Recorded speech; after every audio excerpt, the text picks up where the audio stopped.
Good evening and welcome to your favorite sports program on Q95, the big station, Sports Wrap.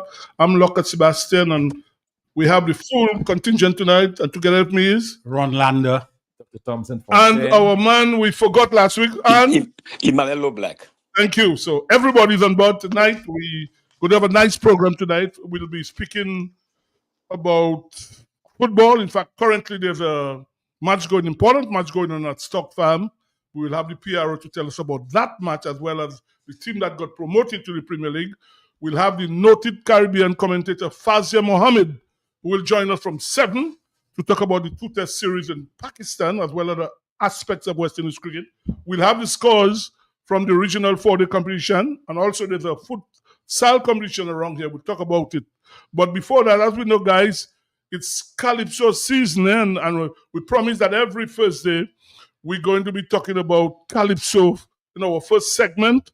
In fact, last week, everybody was calling for a particular song. But before we play this song, we just want people to hear what caused the song to be sung and to be composed. So we'll hear first what caused the song to be composed. They're talking about election. Oscar is going to call election in Vegas. Election is December 6th. And I'm hearing this fellas talking on the radio. And Fred in the house, you know, Right, so we'll now hear the song from King Checo.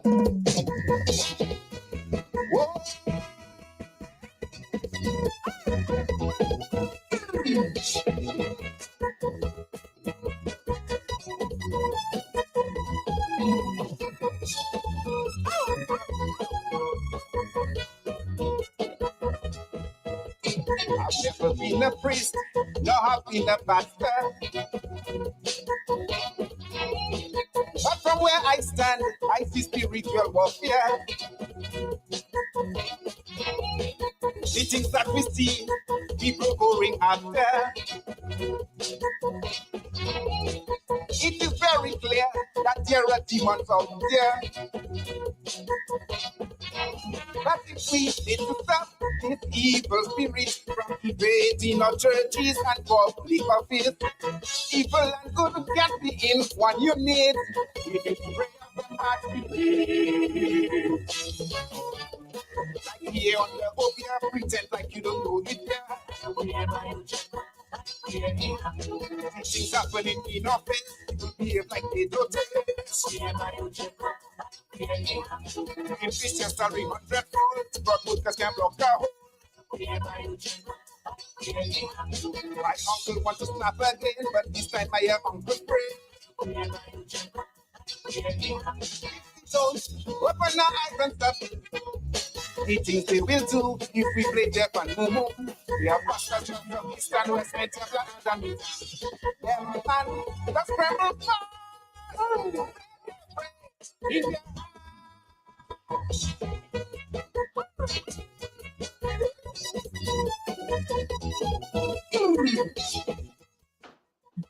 Yes, ladies and gentlemen, that was his song, Checo's song. And he sang, and it was composed because of what was said. Now we are understanding that DBS management has instructed the DJs that whenever that song is played, the section that said about the Fred mustn't be played. Now, what hypocrisy. When it was said, people were dancing, people were singing. In fact, the DJ was even saying, we shall not be moved. Nobody condemned it, but all of a sudden, a song is sung, and then people are saying it should not be played. What kind of hypocrisy? What examples do you say in Dominica? What examples? Guys, I don't know if you all want to comment on that. Yeah, so far, the Calypsos I'm hearing, they're of a reasonable good standard. I've not heard anything yet from Patty Ron. But this Calypso is very expressive, very, very expressive.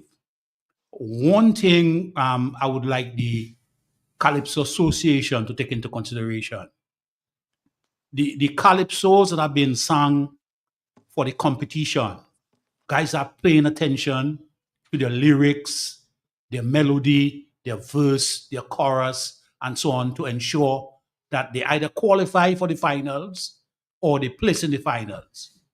What I would like to see is if some kind of organization can be done to have a roadmap song, some simple verses, simple chorus, a lot of tempo. Because what I've heard so far, nothing sounds like a road march. So I would want the Calypso Association to consider, it might be too late for this year, but for next season, if they can organize a special competition for a road march song. Lobby, you want to make any comments? Not Calypso? now. Not now. Okay.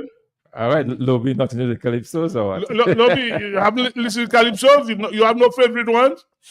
See, that's then I just You're not I'm hearing just it. laughing, you know. That's why Huh? I'm just laughing because what you have to understand is this. I heard Landa talking about simple songs.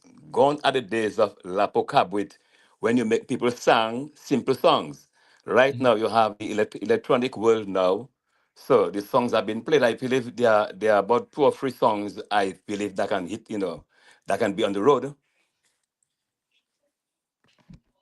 Well, Lobby, what I've heard so far, I don't think those songs would compete with the Booyah songs. The Well, Booyah songs would dominate the road. That's why I'm saying that, yes, you have electronic bands now, and it's even better now, but the verses supposed to be shorter, the choruses shorter, a lot of tempo. So you have activity on the road. Yeah, we have a but caller, Lobby. We have a caller. Good evening. Good evening, gentlemen. How y'all doing? Very well. Ronald, good evening, Mr. Landa. Good evening, Auntie Rome. Mm-hmm. I sent message for you already. Mm-hmm. But Fred in there is like a road match to me, you know. Because when people under the influence, they will use it and even use more than it. So which bouillon you heard so far that can compare with that, Ronnie? Wait, and you will see what's going to happen on the road. You're going to see the Booyah bands going to dominate the road as they've been doing in the past. Calypsos need to reorganize themselves so that they can compete on the road. Yes, some very, very good social commentary, and I admire that. The song you're talking about is a good social commentary. Yeah. But I'm not too sure that it has the tempo, the short verses, the short chorus to compete with the Booyah songs on the road. Well, we're supposed to have like the band supposed to be playing their music on the road, Calypso music on the road, and we know that doesn't play that because that's what it is. You know, a lot of the bands doesn't play Calypso on the road. The only band that would play Calypso on the road is Swinging Stars. First Serenade plays a lot of Calypso too. Serenade, Yeah. sometimes Swinging Stars, maybe if they get the right price, they might play on the road. And Monday and Tuesday in town, otherwise they'll go where they get in the right price. So that is our problem. And another problem we have, and why the men in the Calypso Association put all your foot down and let the government know the stadium is all you own. The stadium was a gift to Dominica. It's not Starboy's stupidity money that built the stadium. It's our stadium the Chinese built for us. So we, as Dominicans and Calypso Association, should have the stadium, the full stadium, like all other Caribbean countries, for our Calypso show. No forecourt. Because I'm meeting a lot of elderly people, grown-up people that would like to come to the Calypso show. And they're telling you, when they come there, they can't sit down. They have to go in CIP, or whatever P it is. So the men in the Calypso Association that have balls, put all your balls in position and tell him man what all you want. Bye-bye. Sibo, Yes, Lobby. I just want to make Landa some correction. As a mass man, I am a mass man, costume builder. The only two is only Thunderbirds and Carnival Corner alone. All right, with exception that will be playing because we have hi-fi that is playing over the years. That's why you have road match over the years. Road match. The other, he's talking about the other Booyah bands. The other Booyah bands, the songs they have, is songs you will hear. All right, the kind of chant they have and so on. But the thing is this: we have asked the Calypso Association to assist us, all right, because first of all, it is costly to get a system on the road, much as for in terms of the bands, Swinging Stars and the other bands, they're very, very costly. For example, Lobby, we hold on have to for a spend minute. Lobby, hold on. Let us take this caller who's been waiting. Good evening. Yes, good night. Thanks for telling hold on because look at the last one. DPP. I love the DPP. Oh, you love the director of public prosecution? You love her? Sure. Okay. DPP. The You got DPP. to also got to DPP. Okay. Okay. Thanks. Thank you. Yeah, go ahead, Lobby. Let's take it. yes, you see, but what you have to understand is this. Hold on, Lobby. Hold on. Another caller. Hold on. Good evening. Good evening. Good evening to all. How are you? I'm all right. Mm-hmm. What is so wrong about Fred in their ass? I heard I'm on Experience Square on the Nation Station every afternoon. So many name dirty words they saying on that radio station, like 12 and all kind of things. What's so funny about that? Because it's a matter that says Fred. Well, that is hypocrite. Yes. Yes. Another caller. Hold on, Lobby. Caller, good evening. Go ahead, please. Yes, Sibo, good evening, and the rest of the panel. Yes, good evening. You know, we cannot compete Calypso and Bouillon. Bouillon is Bouillon and Calypso is Calypso. Mm-hmm. Calypso is our local carnival song. And of the Bouillon bands and them don't play Calypso for some reason, I don't know. But like before when we had our band playing our Calypso. But we have some hot Calypso that can make roadmap. We have 3 hot Calypso right now. We have Fred the Fred, we have the PP, and we also have the one from JD. Over there, a big song to be covered, man. Don't make it over there. And in Carnival, we should be dancing over there. That's a big roadmap song. So when you say that you don't see no songs that can make roadmap, I don't think so. I mean, you need to listen to them some carefully. Have a good night. Okay, ladies and gentlemen, Ronald, you were saying that you hadn't heard Pat Aaron's songs. We have 2 people in the studio now who I believe the songs were written by Pat Aaron, and the songs will be released right on Q95. And we want to say good evening to Right and the Web. Right. So we have Webster Murray here and Shirley Charles. So we're going to hear their songs. And then, first of all, ladies, your song is about what is your song about? Silver Lake. You will tell us. Silver Lake again. Well, what made you compose that song? Well, I mean, it's Pat Aaron who wrote it, so I didn't compose it. But let me ask you: did you discuss with him what you wanted in the song? No, I think he knows me so well that he knows exactly the kind of topic that I would want to sing about, and he hit it right in the bullseye. Okay, and Webster. We want to hear what you're going to be singing about this year, or what is your song about this year? My song is Calypso King. Right. Explain what is in that song. Tell us why you wrote that song, or what? Pat is the writer for the song. Right. We had a very good discussion. Right. It was just me telling Pat,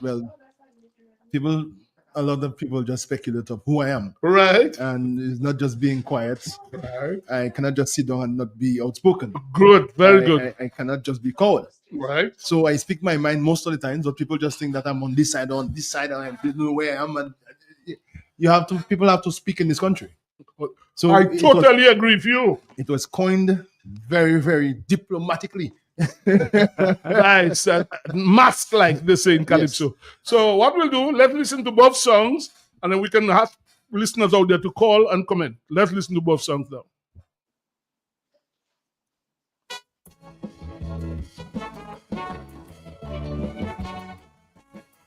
Lady S. 2025.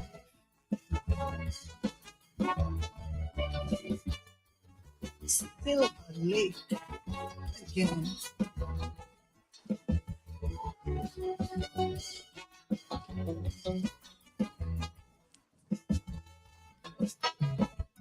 Most people can't afford oil and flour to make a little bit. In this little ghetto hamlet called Silver Lake, with a population less than 100 strong, yet still everybody seemed to have a gun. I remember the day they shot my old brother down. Just yesterday, they shot my big sister to the ground. And I'm just a child, a 12-year-old child, trying to convince my mother never to go outside. Mama, I don't want to go outside in Silver Lake again. In loving memory of my brother. Mama, I don't want to go outside in Silver Lake again. In living memory of my sister. I'm just a child. I'm just a child. And I just wanna stay inside and hide. I'm just a child. I'm just a child. And I'm afraid to go outside. Cause anywhere there's a shooting, you hear the same saying, oh God, Silver Lake again. Oh God, Silver Lake again.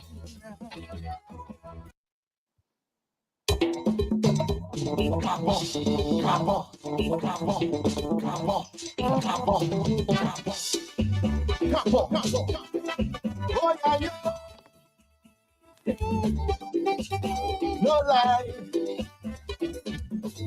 You have 2025.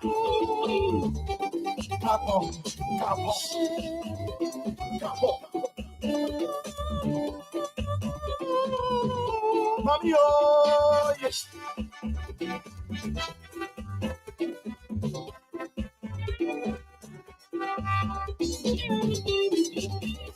Growing up in the village of Calypso.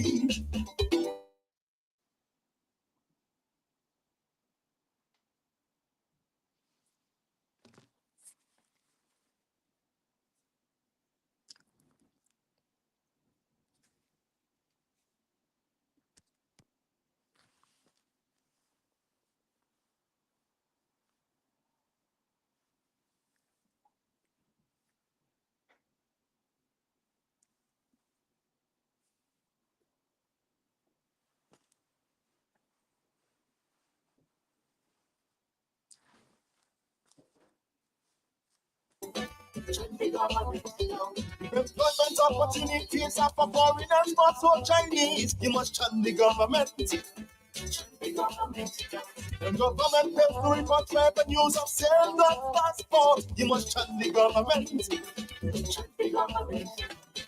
Breed of controversy. Stay in your church and sing. Unless you want to be known universally as the word, one and only Calypso King.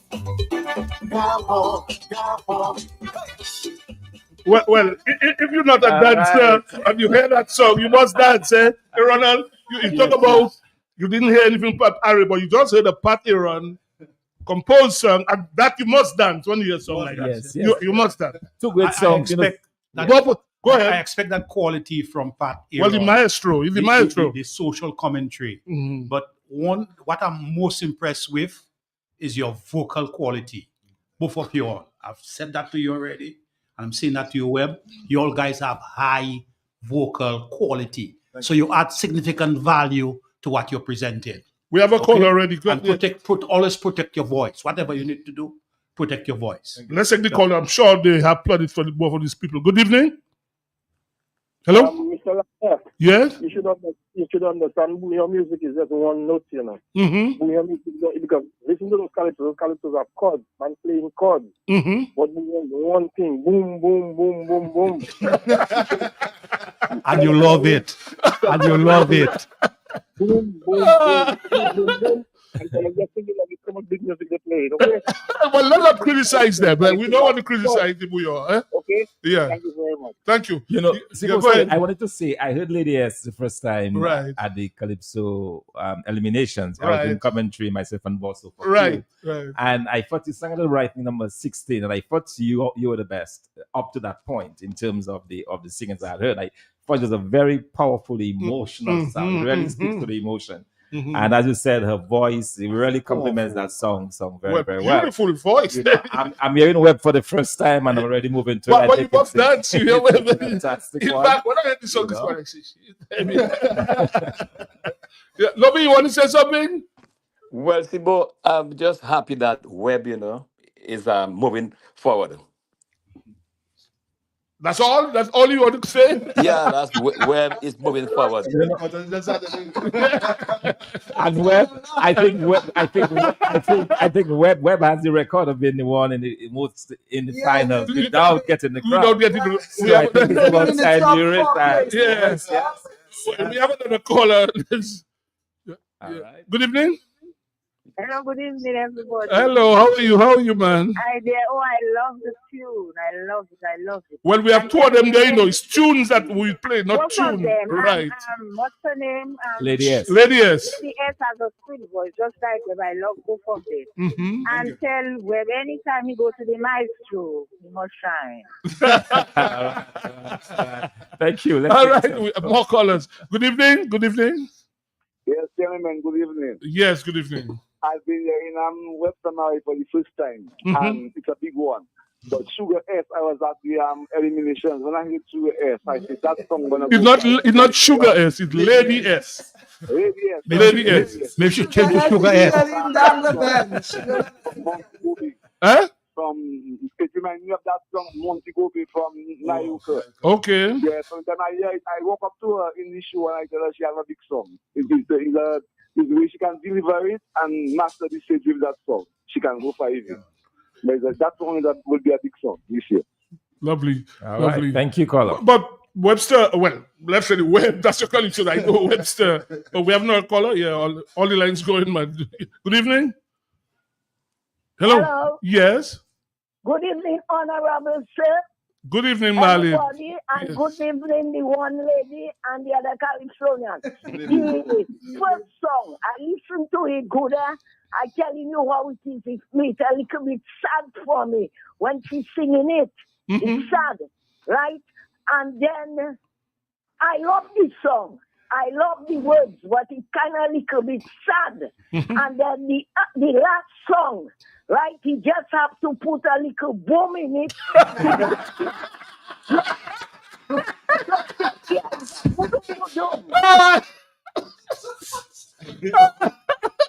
There will be boom. No, Marley, you have to put a little boom. But yes, yeah, let's go back to that song. That song, as Thompson said, it really could cause some people to cry just listening to the song, right? I mean, well, I hope the right people will cry when they listen to the song Yeah, and do something about the situation because it's the truth. It's the reality and it needs to be fixed. yes, what's happening in Silver Lake? That needs to be fixed. Yeah. And then the thing is, we think, well, okay, it's just Silver Lake, a little hamlet. But the people in Silver Lake move out, they branch out and live in other communities. And then we hear the shooting in other communities. Silver Lake again. Yeah, and you know, when you hear the name Silver Lake, you think the place you don't want to go at all. Nobody doesn't want to even pass around there. That's how the connotation. I mean, Yes. And then the thing is, it's right on the route to many places. In Even fact, to all my the home in Mont Prosper. the tourism areas. Exactly. Yeah. In the valley. So, yeah. So I have known Pat Aaron for around 5 centuries. He used to play the bass guitar for Naked Feet. He moved away from that. Centuries? Yes, 50 years. Not decades? Decades, you mean? Decades. Decades. Okay. Thank you very When much. I heard 5 centuries, my eyes went wide. My God. Thank you very much. Decades, you mean, yeah. Thank you very much for the correction. And he's one of my associates, somebody who encouraged me, a very brilliant guy. But I have not seen him for a while. How is he doing these days? He's there hanging in. He's right in my village. I speak to Pat all the time. He comes to church with me sometimes. Yeah, I saw him a few days ago. He's not I think it's not how he used to be like anybody else when they were younger. When you're He's aging, aging, so I speak to him all he the time. has his challenges, but otherwise, from the songs you just heard, you know that his brain is working quite fine. Oh yes. Let's take this caller. Good evening. Good evening. Yes, ma'am. I love this web song. I love web song. But the only thing with Lady Yes, Lady S. song, I say, why do you put so much emphasis on Silver Lake again? Can you tell me? Because the bit like what you call up the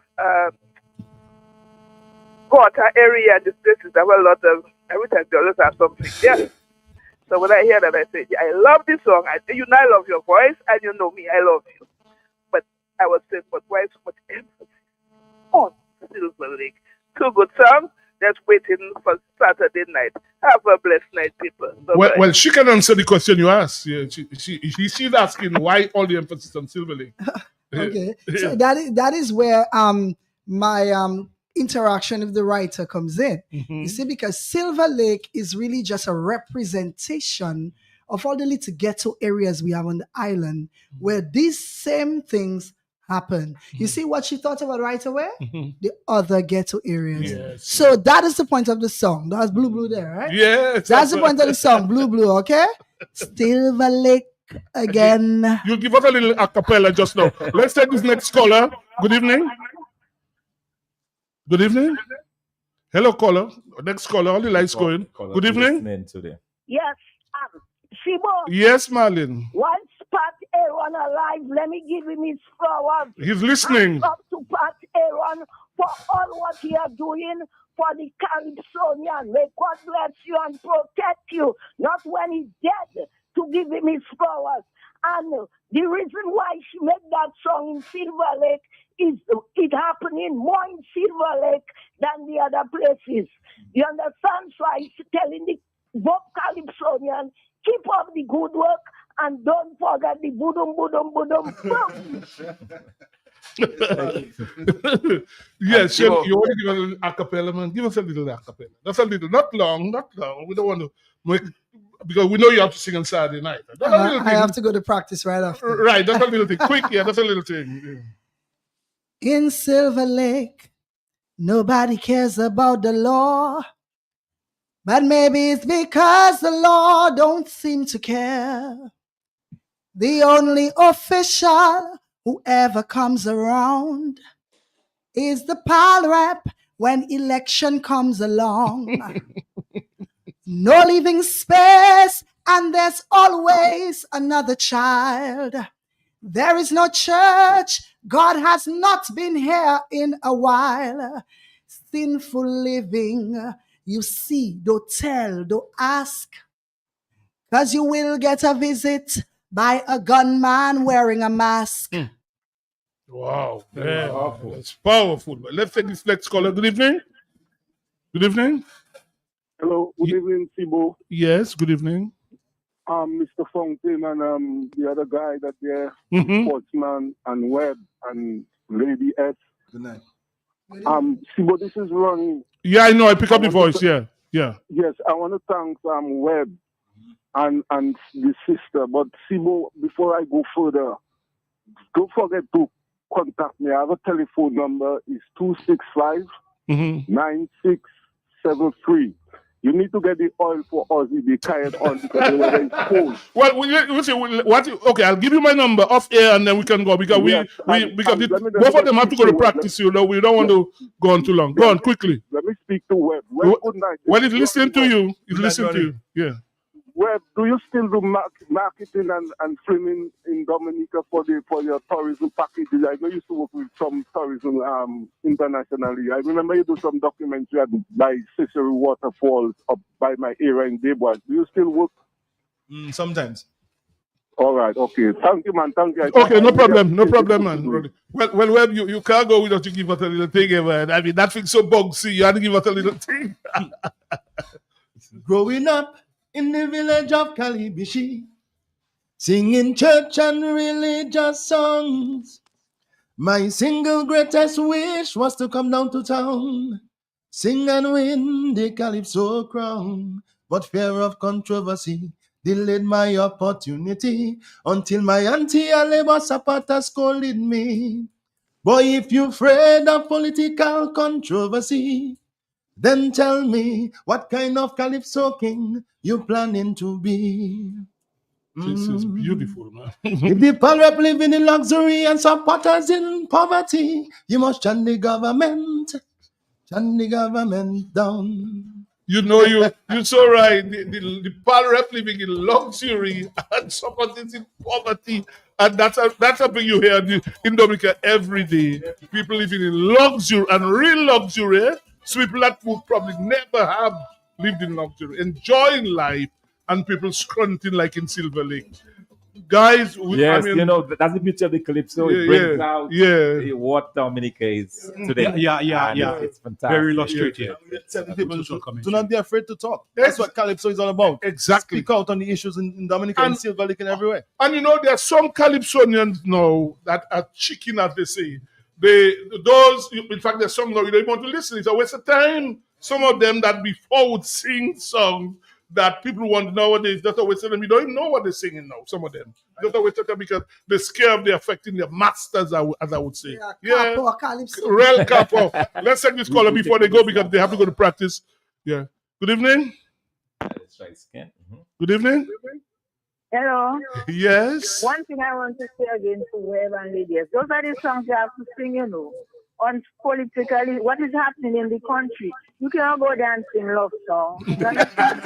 Calypso committee don't sing love songs.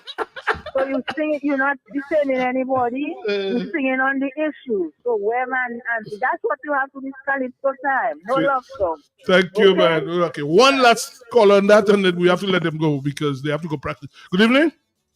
Good evening, Sibu. Yes, good evening. Sibu, I'm listening to the Calypso and I have a message to the people diasporas that come in here and vote every year. All right. Election time. If they're not hearing any kind of songs that the people are living on the ground singing, if they're not hearing any kind of messages that's coming from the Calypso, that is what the people on the ground living are experiencing. People, stay where all you are, or you're making all you living. Let us decide who we want to govern us. Do not come and vote in our election. Please. Okay. Right, so guys, it was really nice having both of you all. We'll be rooting for you all. We'll be listening on Saturday night.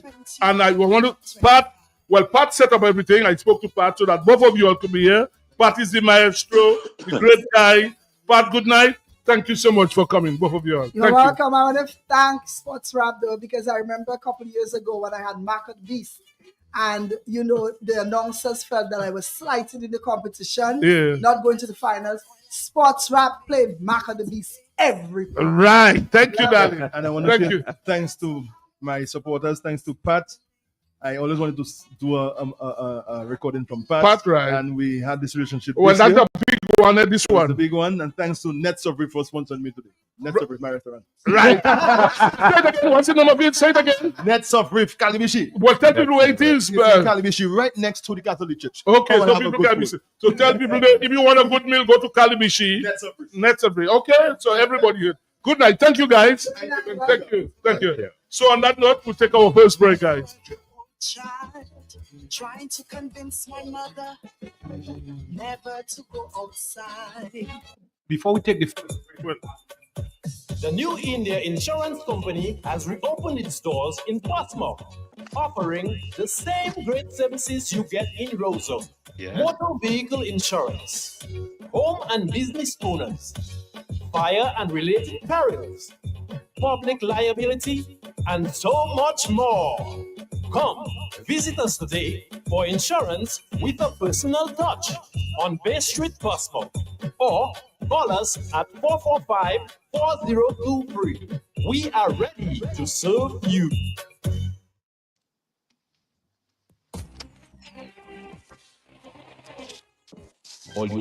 Where in Roseau, is you can just walk in and order all your chicken parts, wholesale, and even enjoy retail. It's at AC Shilling for all chicken parts available that you can for fresh breast. And you know breast is best. Shillingford wings have muscle. After you eat it, you can fly. As for Shillingford chicken drumsticks, even swinging stars does order drumsticks from Shillingford. And for those of you who love full AC Shillingford keeps your belly full. Buy your chicken wholesale at AC Shillingford. From wings to thighs to drums to breasts to backs to necks, it's available. It's always available and it's affordable. Plus, you've got pork feet, ham and turkey, bull foot, chicken nuggets, pepperoni, all those right seasonings to make your kitchen keep on ticking. Buy your wholesale chicken at AC Shillingford. When you think of chicken, think of AC Shillingford. Always fresh.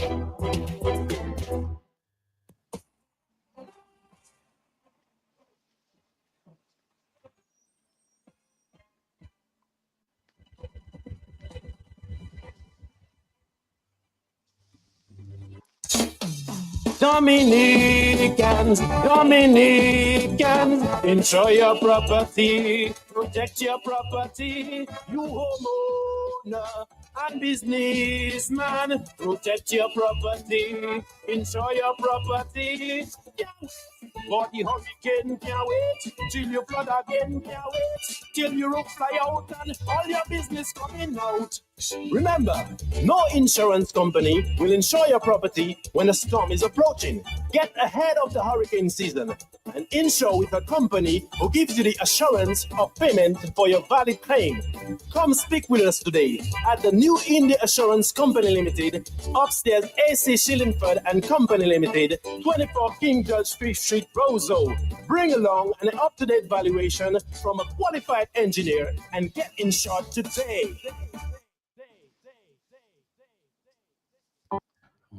Oh, he's on the line, you know. He's on the line.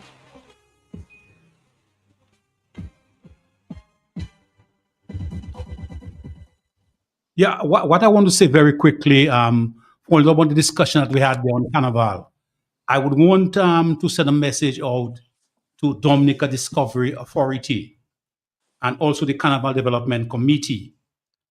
We normally compete with Trinidad for Carnival, but there's a state of emergency right now in Trinidad.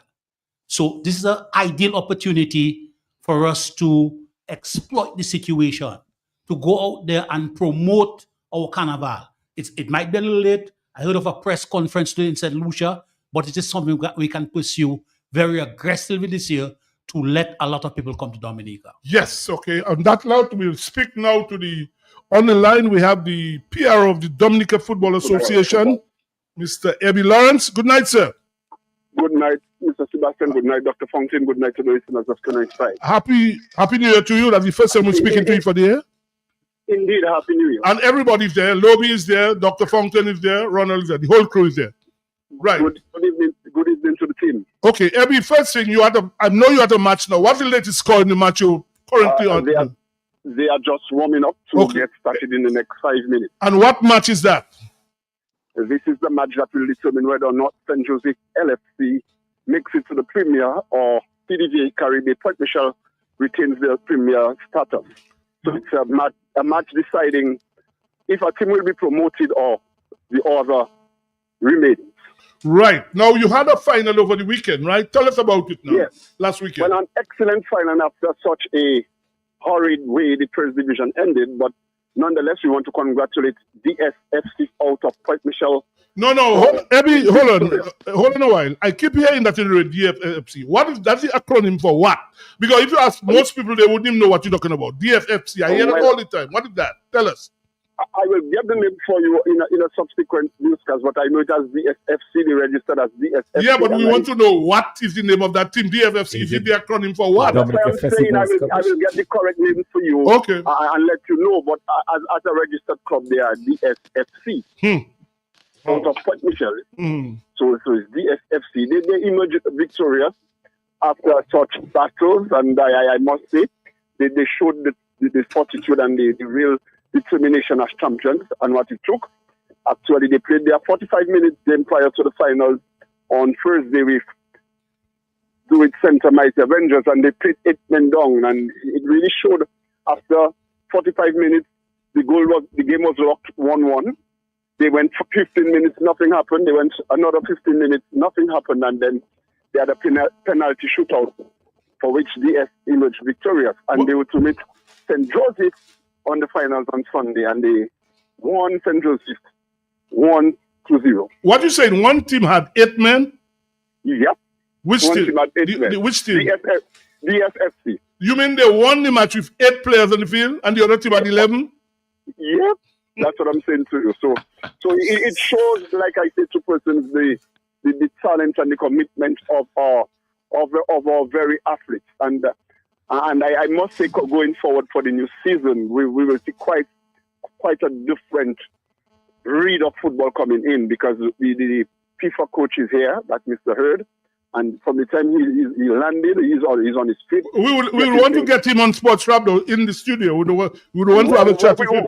Well, going forward, we are going to arrange things differently, because, like I say, and I've been saying, the voice of the FA is mine, but the face and also the new thrust of going forward, it's all encompassing. There is a new coordinator in the person of Mr. Correa. So before the coordinator commences, what? Hold on. When you say coordinator for what? Coordinate the football to bring things in. So you have a new employee. So we have somebody for that, in the person of Judah Correa. So prior to the new season starting, we will come to the radio and discuss in total football. We will sit and discuss in total football. We will continue to bring out the positive aspects. As we are speaking, I know you wanted to know the status of tonight's game, but there is an elite program of the RTCs going on, and I want to commend our technical team, Mr. Badwell and his team, Mr. Paswa, and of course our very own Mr. Coffee, for really putting it forward. On Saturday, we will be in Dubla from 8:45, where the very FIFA talent coach will be again looking at what we have, and he will be taking now the children from foundation. We are building the foundation down up. Gone are the days when football started up. So the coach's duty now is to look at this talent, get this talent in an organized system, and have them trained. So yes, there will be problems at first, but the under 15s and the under 17s that will be coming, we will see a better product coming out of them. And like I said to persons, it's just a matter of time that the Football Association position itself as truly and really what it ought to be. And I must commend, there are ups and downs at times in the executive, but I must commend the team for really holding back and forth and really pushing the agenda. Let's take football forward. You will see a new marketing product as well, a new branding for the football. So gone are the talking days and the goal with this and the goals is that this is where we are now. And I'm confident to tell the listening public that in 2025 we will definitely see a new, yes, there will be ups and downs because we have to give way for that, but we will try our utmost to be professional as best as we can. Yeah, I think it's a very good initiative to engage the FIFA talent coach. What is the status of our national coach, though?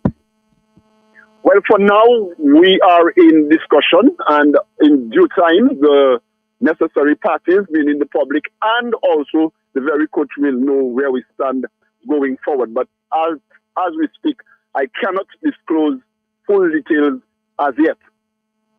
But as a follow-up, have you all advertised the position? Not at the moment. So currently you have no national coach? Well, currently his tenure as national coach is over. So to say we do not have one, the national team is not in training at the moment. So there is what we will call a hiatus, for want of a better word. But as soon as the song is called, the carry-on call, we will see again a facelift as to what we are looking to project. Lobi, you have a question? Yes, Sebastian, I have a question. I'm listening to my friend there, very lively and very, very, positive talk going forward. But I have some concerns, with the utilization of the coach from Europe.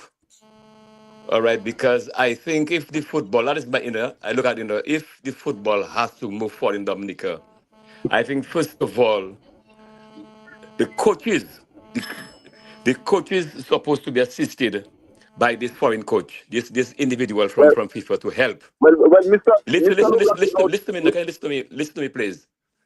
Because I think one of the things that we are lacking in terms of going forward, tactically and technically, very tactically, if going forward with our football. I've seen some of the first division games, the premier games, all right, and via social media. And I'm not social happy media, with what yeah, I am seeing. I think we have a lot of yeah. work, and I'm hoping also that we have some academies where he can be utilized, all right, to assist You, listen to me, bring these coaches together. You bring the, them together where you have drills, and these drills can be passed on.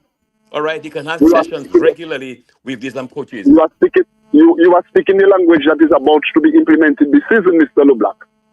Because it's not like he is not just there to look at the talent. Actually, 3 months ago we had the graduation of our B license coaches. We had for the first time, and we are going to implement one this year again. Another B license coach, and you are right. He is working with the RTCs, working with the very coaches that we have, and we want again to tell the coaches and to the many other persons that are interested, when the opportunity arises and the DFA announces its coaching program, please take hold of it. Please take hold. It is free, and we want to advocate that it is free. Other countries, people pay for such courses, and in Dominica we allow it. It is free. So please take the opportunities when given to do these courses. And yes, the talent coach is here. He is working with the coaches, and yes, our coaching department is led now under Mr. Egbert John Baptist. So things are going to take shape. Again, it is in the teething stage. There will be areas we will be improving, areas we will get the criticisms upon. But like I said to the persons, we will build on the negative criticism so as to have a better product. So when we go out, yes, we will not be the ones to be jeered at, to be branded as nothing. But people will begin to see from us not just talent but quality. Let me tell you that recently the president was on Sports Rap. See, when it was 2 weeks ago. Yes. And he agreed with me. All right, that one of our deficiencies in our football, first of all, in the midfield. All right, and I also identified our first touch, which he agreed with me. All right, this is very, very important. That is where the drills, the kind of high-level drills are very, you said about he working, getting the coaches. I don't know how often, if it's once a week or twice a week, but it's very, very important for us to go forward and to be able to compete. We might lose, but have a good showing. All right, we are in terms of ball possession. All right, changing play, understanding the game. All right, we have a lot of work to do. I'm hoping that, as you said, the coaches, when these sessions are being organized, they will come forward. Take hold of it very much. Just take hold of it. Take hold of it. That's what we are asking them to take hold of it. Next week, if permission is granted, we will allow the manager of the women's team and that of the under 17 to give you a synopsis as to where they are with games that are upcoming. But by now, I'm going to get myself queued up because the game is about to start and I want everything to work out well. So tell us, what's the game again that's going to be played now? This game is St. Joseph LFC versus PDVA Petro Caribe. And the winner of that team goes to the Premier League. The winner remains in the Premier. Right. And the other would be in the first division. So no, hold on. You said the winner. St. Joseph hasn't been in the Premier. You said the winner remains. St. Joseph is not in the Premier. So you can't say the winner remains. Well, yeah, it's just a slip. Yeah. So whoever wins tonight will be in the Premier. Right, say that. So the other team will stay in the first division. Yeah. Okay. So, right. So will we see a new team emerge in the Premier? Your guess is as well. Well, in the next hour and a half, we'll know that in the next hour. Prior to the season end, the session ending, I will call you and give you please give us the score before we leave at 8 o'clock. Thank you very much. You are right, sir. Thank you so much. Thank you. Right, so you know, I keep hearing this thing about we have a caller. Good evening. Good evening, gentlemen.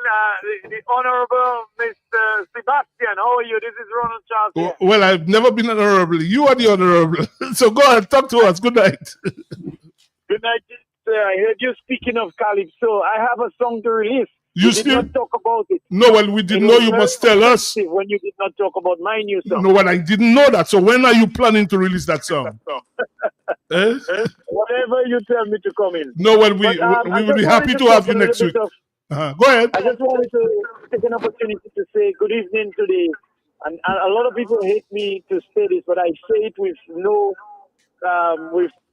I say it without no restrictions. The next Prime Minister of the Commonwealth of Dominica, Dr. Fontaine. Good evening to you, sir. Good evening, Ron. I know you're a very humble man and you don't want me to say these things, but I'll say it.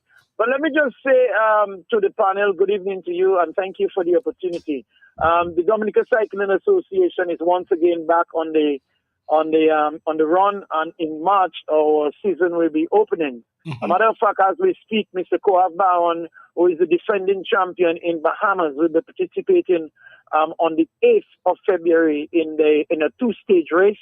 And that has all been confirmed, and he will be leaving Ireland very shortly to go and participate in that. We also have the opening on the season. And one thing I must say, and Mr. Sebastian, I know you'll be very happy for this. We have a number of young persons who are now part of a small training camp. And the Dominica Cycling Association is very happy to know that we have some good boys that are coming. We have a Haitian national who is going to be another level with Coab Baron and Ajani Kazimi. And I can see that he's gonna do wonders. Notwithstanding that, we have a lot of other people like Stephen Cabon, and there's a young, of course, who we call him young gentleman from Trafalgar. He's extremely good, Mr. Semper, and I believe his sister too is also on the horizon.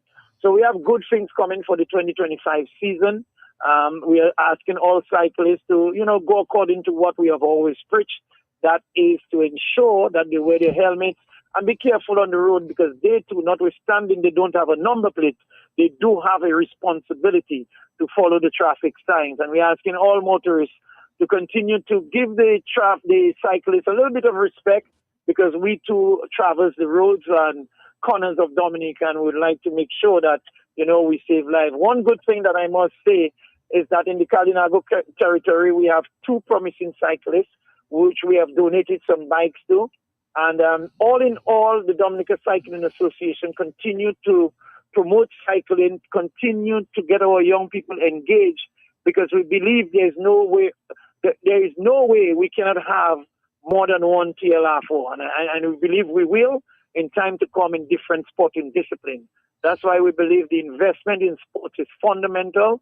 The repairs of the various sporting facilities. I heard from the Dominica Football Association that the gentleman who is conducting the training is saying, well, we have to center it around Roseau because there's not enough playing fields in the district areas. And that should be a calling for the government to realize that every single community in the Commonwealth of Dominica should have a playing field where young people can go and engage in sporting activities. And of course, as I've always said it, we will get a few more TLR. So thank you for the opportunity, gentlemen. Thanks, you man, Ronald. To do the wonderful job. Thanks, Ronald. Thank you so much. Thanks. Okay.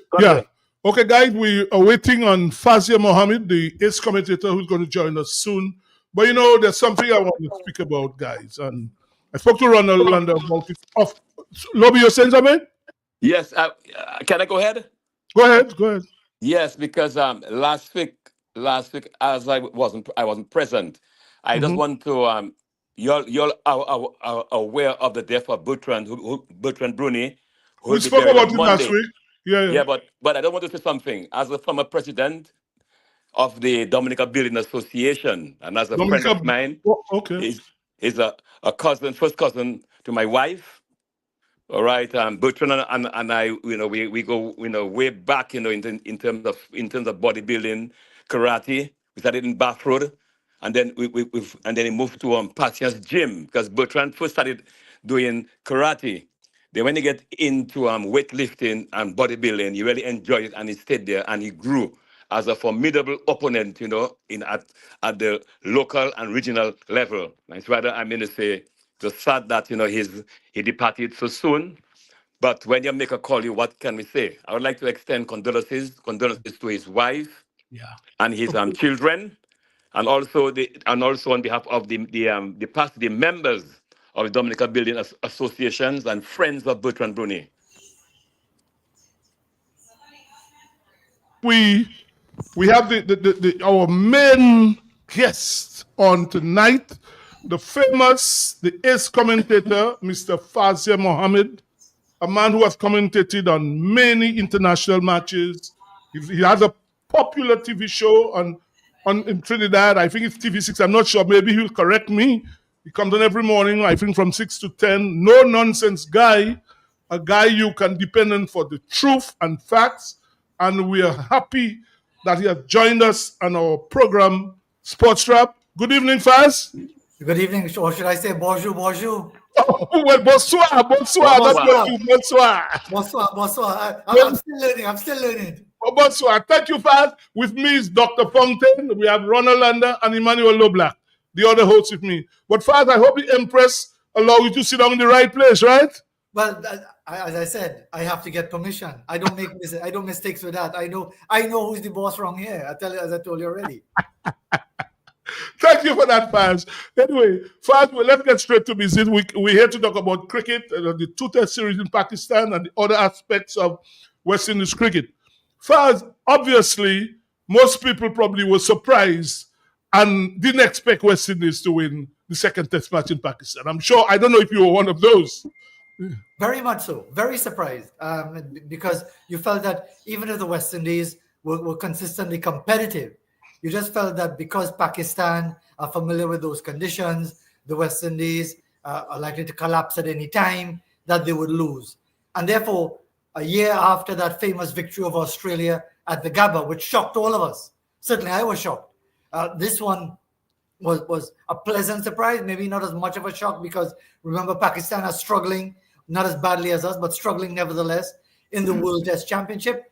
And it showed real determination by this West Indies team to actually beat Pakistan at their own game. And I think that is what is hurting Pakistan the most, that they had made up their minds that this spinning paradise is going to be the way to get enough points in the next cycle to qualify for a World Test Championship final. And even before they get to the next cycle, it has backfired on them. And it's the West Indies who've been able to do it. And I thought that was especially satisfying. Yeah, and Faz, we have to give the team credit. I mean, to 34 for 7, 54 for 8, to come back and score, make this, and then beat Pakistan, because West Indies, in fact, nobody expected them to get 100 after being 54 for 8. So, and then to come back in the second inning, set a target of 200, over 200, and the bowlers, the spinners doing extremely well. And without Kima Roach, we must remember that we have to give the entire team credit. Absolutely. There's no question about it. I mean, we've been very critical of Craig Brathwaite for his lack of runs in 2024, but credit to the way he played in the second innings. That innings of 52 really made a significant difference, because it set the stage for that innings, the highest innings of the series. Because basically, they made it clear that yes, it was going to be chancy. Yes, it was going to be a situation where one could go straight up in the air and you're out already. But you have to back yourself in conditions like that. Because if you just prod and poke around, sooner or later, you're going to be bowled through the gate, or one's going to pop up to short leg and you're gone. So clearly, that strategy was right, it worked, and it really set the tone for the West Indies. Well, Faz, talking about Craig Brathwaite, a lot of people might say, well, Craig Brathwaite is lucky to be playing in his last probably 15 test matches, averaging less than 20. He's probably had 2 half centuries in the last 20 innings. But having said that, Paz, you look at the statistics. I was looking at some statistics. Craig Brathwaite, probably in the last 30 years, is the only captain that has won overseas more than 5 test matches away from home. Brian Lara, the great Brian Lara, probably had 1 test victory away from home. Stammy had 3. Jason Holt had 3. Craig Brathwaite, as a captain, has led to West Indies to more than 5 victories away from home. And then when you look at what you have out there, There's no real replacement. So what is it? I heard you on another station saying that you expect him in July to captain the test match, the West Indies in the free test matches against Australia. So listeners would want to hear your view regarding Craig Bradford. Absolutely. And you know, when we talk about this and the quality, especially of the opening batting, I could only imagine someone like you, Sibo, saying, you know, I was born 40 years too early. And that if I was playing now, I would have walked into this West Indies side. But it's a different era, different time. And I'm Exactly. sure you enjoyed your playing days with Windward Islands, the Combined Islands, because it was really intense quality cricket and you valued every run that you scored at that time. Oh, for sure. This time it's very different. And yes, quite correctly, there'll be critics of Craig Bradford for a very poor 2024. Didn't start 2025 particularly well, but saved himself with that half century. But the point is, as Sibo, as you intimated, who are the players beating down the door to get into a West Indies team? We often cuss the selectors. Yeah. They, you know, the team no good. Drop this one, drop that one. And when you say, and pick who? Anybody. Pick anybody. But the last time I checked, anybody doesn't play regional cricket for the West Indies. You have to pick somebody. And therefore, the fact that we often struggle to come up with a name that we feel confident can deliver either at the top of the order, the middle order, or anywhere in the order, reflects the state of our cricket at the regional first class level. Yeah, Fraser was wondering, could Hope qualify in this in terms of somebody who would probably come in to the West Indies team now? When you say Hope, you mean Shea Hope? Yes. Well, I'm sure he probably can. But again, let's remember, gentlemen, we look at our players shining in the T20 format and playing lots of shots and man of the match, man of the series, man of the tournament, and so on. Conveniently ignoring that if you were to analyze it, that if there were 3 slips and a gully and a forward short leg, and you are allowed to bowl as you would bowl in Test cricket, the situation might be very different. Now, I'm not saying that these players can't transition, but you mentioned Shea Hope. Shea Hope is remembered for those twin hundreds at Headingley against England in 2017. He got a 90 against Pakistan just a few weeks earlier. He got a 90 against Zimbabwe just a couple of weeks after. And despite that, his test match average is 20-something. What does that tell you?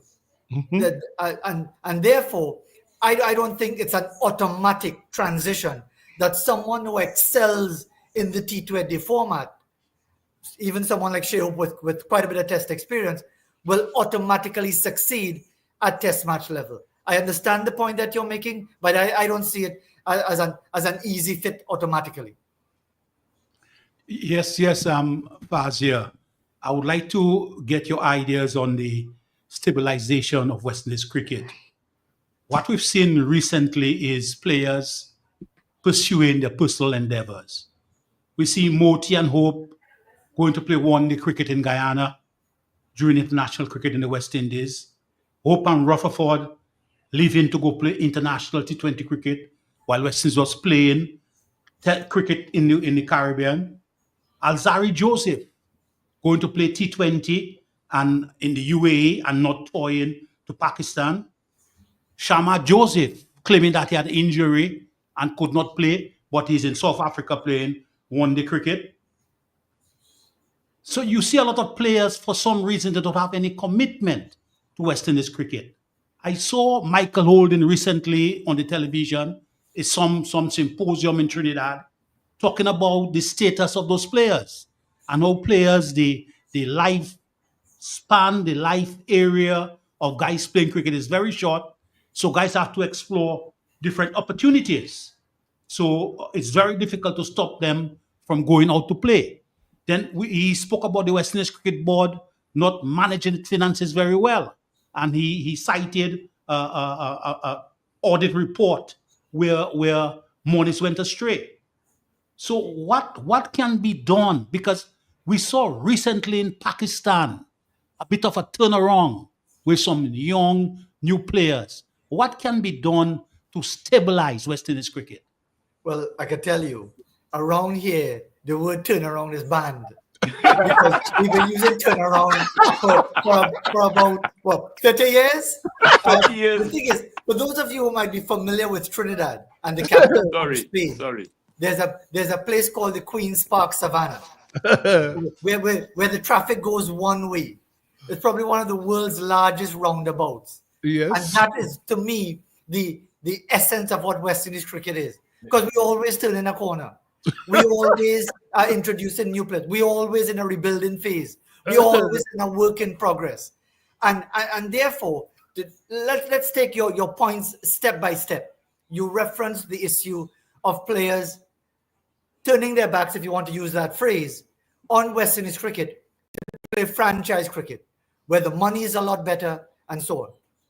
Let me take you back to 1948-49. Even way back then, a gentleman by the name of Frank Worrell, in his very first year as a test cricketer, not his second year, not after he'd been well established, not after he'd been made captain.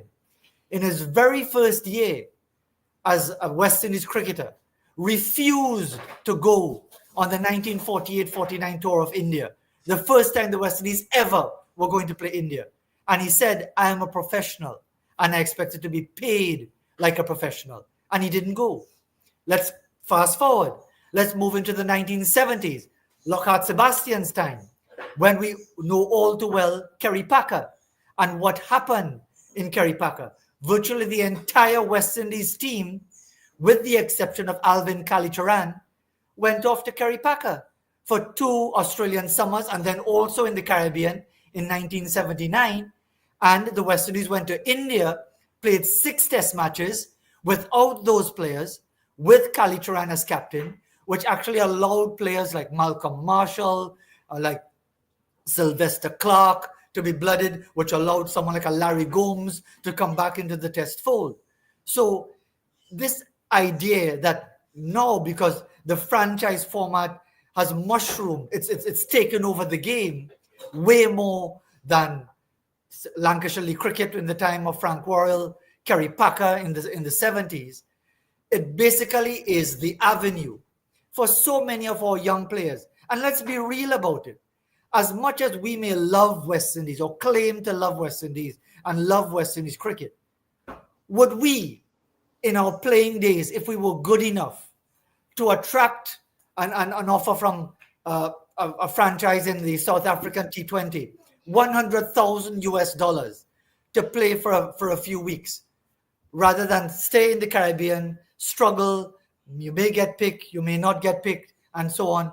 And here you've got opportunities to secure your financial future, the future of yourself, your family, and everyone else. I can't begrudge the players that. I don't question them as being disloyal and turning their backs.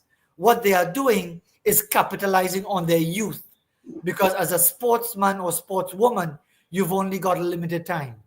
And in the same way that Frank Worrell, the players of the Kerry Packer era, Clive Lloyd, Roy Fredericks, Desmond Haynes, everyone, call them, Andy Roberts, everybody went to Kerry Packer for financial purposes. We can't begrudge players seeking to secure their financial future, even if it is at the expense of representing the West Indies. But hold on, Lobby. Faz, I have no issue with guys going making the money about the place. But the problem I have is that, take for instance, some of them are in South Africa, as you would know, some are in Dubai. When that is over, the regional 4 days going on now, the board should stipulate that guys must play in the 4-day competition. Because I'm sure you would have heard maybe a month or 2 ago where the director of cricket said that guys don't really have to play in the competition to qualify for West Indies. I think that is nonsense, because I'm sure you would have followed what happened in there last night. The BCCI has stipulated that all these guys now must play in Indian cricket. Virat Kohli hasn't played Ranji Trophy cricket in India for 12 years now. Last night he turned up for Delhi. There was a crowd of 15,000 people. I'm sure you would have seen that.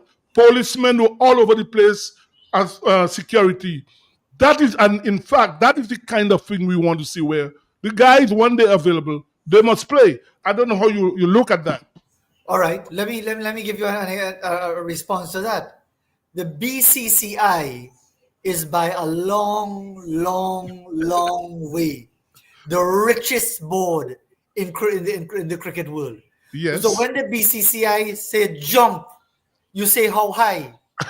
When Cricket West Indies said jump, the cricketer will say take a flying leap yourself. I'm gone, right? Because the point is that after the India Australia series, I'm sure you follow the Sibo and our colleagues and our colleagues listening and watching on would have followed. What did the BCCI say afterwards? You have to play Ranji Trophy. All this thing about traveling with this massive entourage, like if you're a world heavyweight boxer, that done.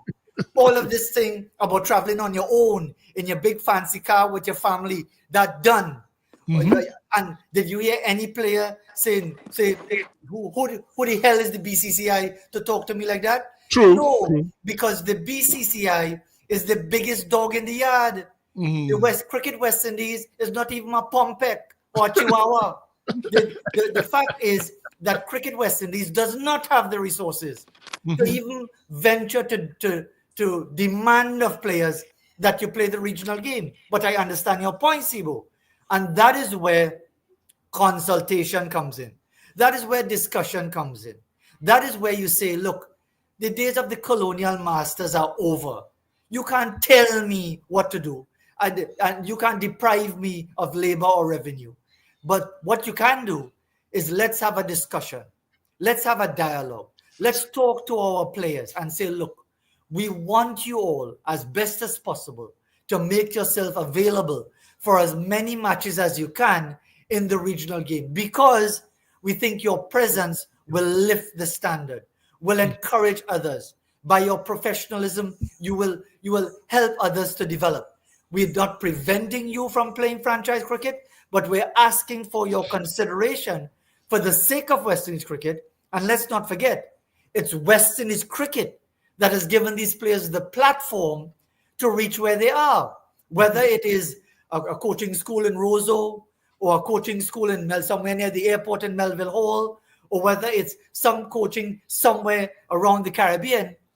These players would have benefited from the efforts and the sacrifices of ordinary people who just love the game. And therefore, if you speak to people like that, rather than talk down to them as if you're some lord of the manor, you might get a different reaction. But we saw what happened in the time of Dave Cameron, his attitude towards the players. And they basically abandoned the tour of India of all places, because they felt they were being stabbed in the back by Cricket West Indies. So at the end of the day, gentlemen, it comes down to trust and respect. If I don't respect you, I'll treat you anyhow I want. If you don't respect me, you'll treat me anyhow you want. So this is bigger than just simply saying, well, we must mandate X, Y, Z. Look what happened, and you know this, or you all know this only too well. When Desmond Haynes was left out of the West Indies team in 1995 because he had stayed back to play with Western Province in South Africa, that was the end of his career. And it coincided with our first home series loss for 22 years. So the point I'm trying to get at is that it's not an ideal world. It's not a perfect world. But the dimensions have changed, where previously there was only Cricket West Indies, maybe a bit of county cricket, maybe a bit of state cricket in Australia or a few other places. Now you have wall-to-wall franchise cricket. You see players going from one tournament to the next. This weekend they're playing here, next weekend they're playing somewhere else, even while the previous tournament is going on, because there's so much money to be made.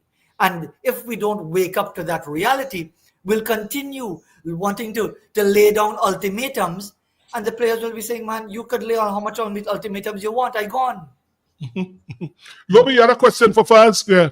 Yes, I had a question, Fazia. Some of your points there you made, they're very, very valid. But first of all, I'm looking at presently your players get contract. Is that right? But okay, you're talking about retainer contracts? Yeah, retainers contract. Yes, they get retainer contracts. Now, Yes. are they paid every month or I believe it's paid on a monthly basis, yes. a monthly basis? Okay, great. I believe, and you said also in terms of what is available, all right? What is available you have, but the certain level of commitment. West Indies cricket is going down. The crowds are very, it is sad. You have a test match and the stadium is virtually empty. All right. And the players should look at that. Yes, yes, I am playing in South Africa, but I should have a certain level of commitment to West Indies cricket. Make myself available when I can. I hear that, but if I could just respond to that particular situation. Let's say some of them are on retainer for $100,000 which is good money, which is big money by ordinary standards. But if you are good enough on the franchise circuit, you could make 10 times that. You could make, if you're a Nicholas Puran or at that level, you're making 20, 30 times that. And someone will say, well, why the player so greedy? That is how much is enough? The point is that if you were to somehow mandate that you can't play for the West Indies again unless you represent the West Indies in the regional first class game, because we want to see your commitment to the West Indies cricket. I will ask the question in response. Is Cricket West Indies committed to West Indies cricket? How much promotion and marketing have you seen of this 4-day series? How much? I haven't seen any in Trinidad and Tobago. Most people who actually like the game are surprised to know that there is a pink ball match going on at the Brian Lara Stadium, because they say they're not seeing it being mentioned anywhere. Secondly, as we talk about players should be committed and aware of the legacy of West Indies cricket. If the players are not aware or don't know or have little appreciation of the legacy of West Indies cricket, whose fault is that? The players? The board? The board. And that's why I will challenge you, gentlemen, to go on to the Cricket West Indies website, go into their archive and check what purports to be archival material of our West Indies cricketers. You go to check Frank Worrell, you won't even see an image. You won't even see a picture. You'll see a set of numbers.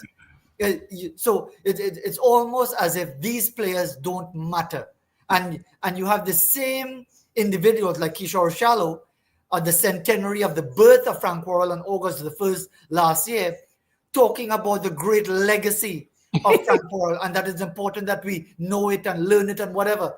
Yet you go to the Cricket West Indies website and you don't even have a picture of the man.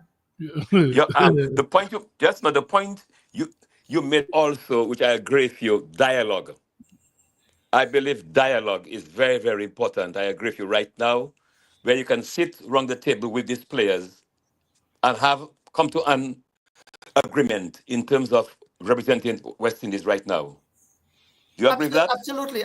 Absolutely, because that really is the only way. Because, as I said, we are tiny territories. We can't possibly compete with the revenue of those big nations. We can't compete with a Big Bash or the 100 in England or the T20 Blast in England, and certainly not the IPL.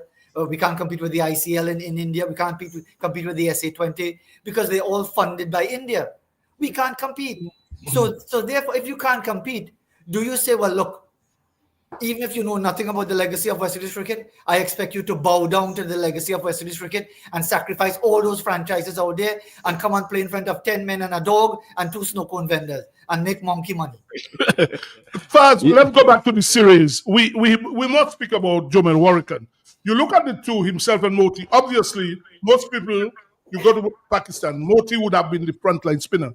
But we see the difference in somebody like Moti when he played white ball cricket to make the change to red ball cricket, because he bowls so quickly in white ball cricket that he finds it difficult to adjust. And we saw how well Warrican bowled, and I thought he was brilliant in the series. Well, Warrican was a revelation to me, because I was saying, and maybe some of you might have had the same view, that Moti was the first choice. If you're going to pick one left-arm spin out of the two, it had to be Moti and leave Warrican on the bench.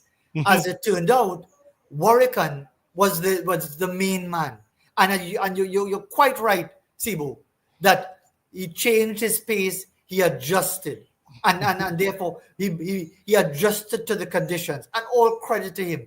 Moti eventually was able to recognize that and got some reward.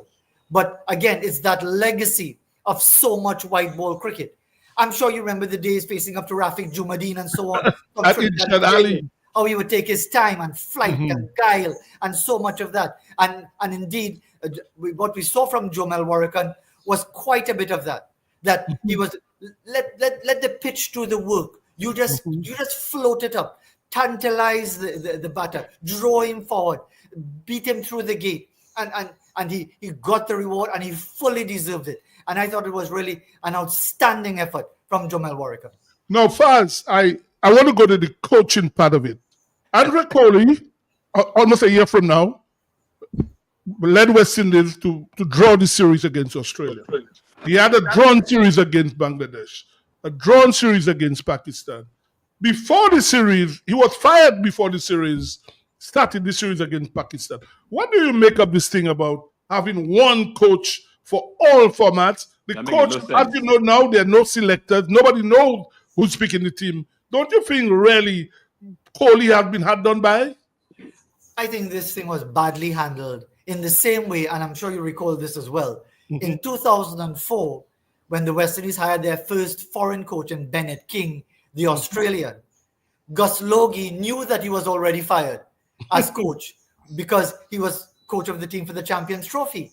And the West Indies won the Champions Trophy with that famous 9th wicket pair of Courtney Brown and Bradshaw.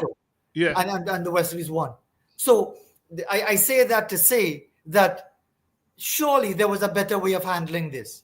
To basically have Andre Coley go there as a lame duck coach, knowing that it would have been his swan song. Credit to him that he stayed focused, stayed on the job, and the West Indies were able to pull off a notable victory. But again, I don't think that is the way you handle a situation.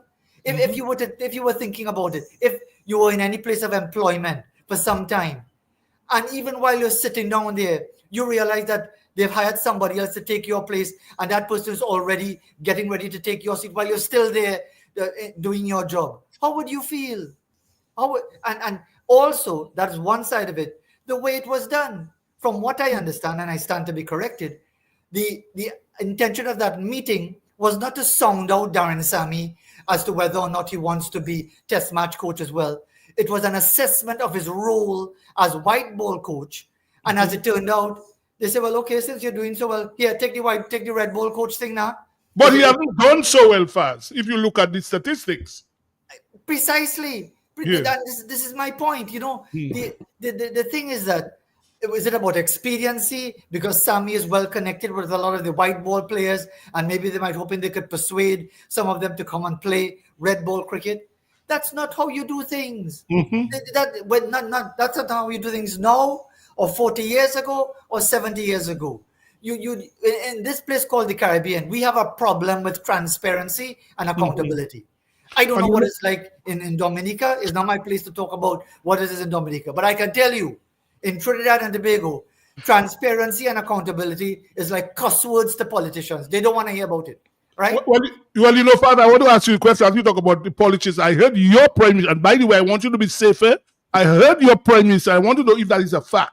He said that policemen now in outstations are closing the police station at night and putting them in darkness because they're scared that the bandits will come after them. Is that a fact? Did you really say that?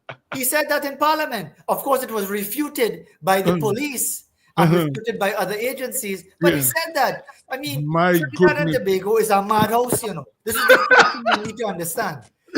Not only are we arguably per capita the most corrupt place on the face of the earth, but it's a madhouse because we have been spoiled for generations by oil and natural gas money.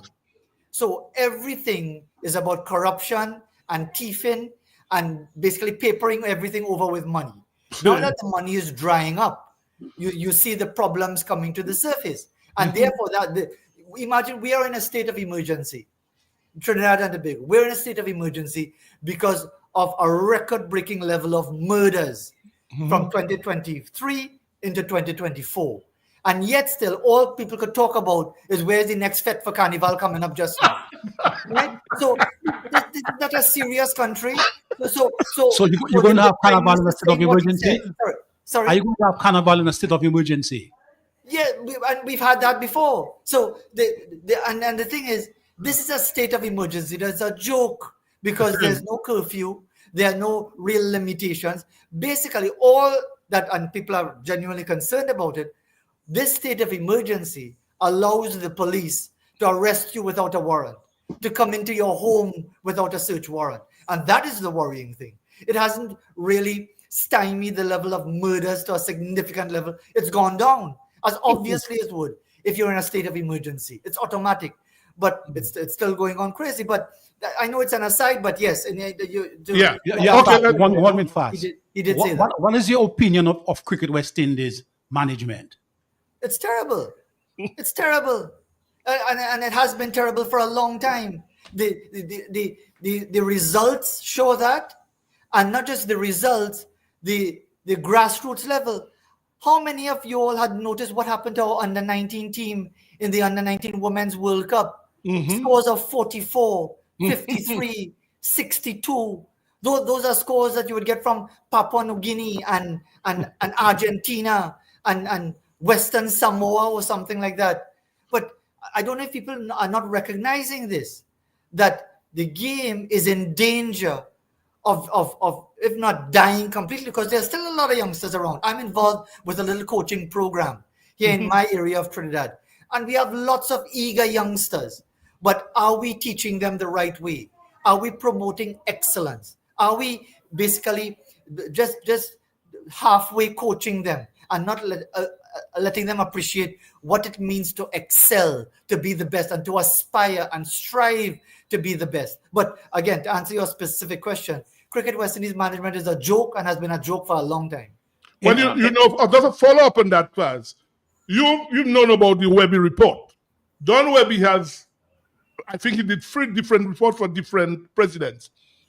The fact is, Webby recommended a lot of stuff, including that the board should be minimized. Instead of having 20 people, should have 10.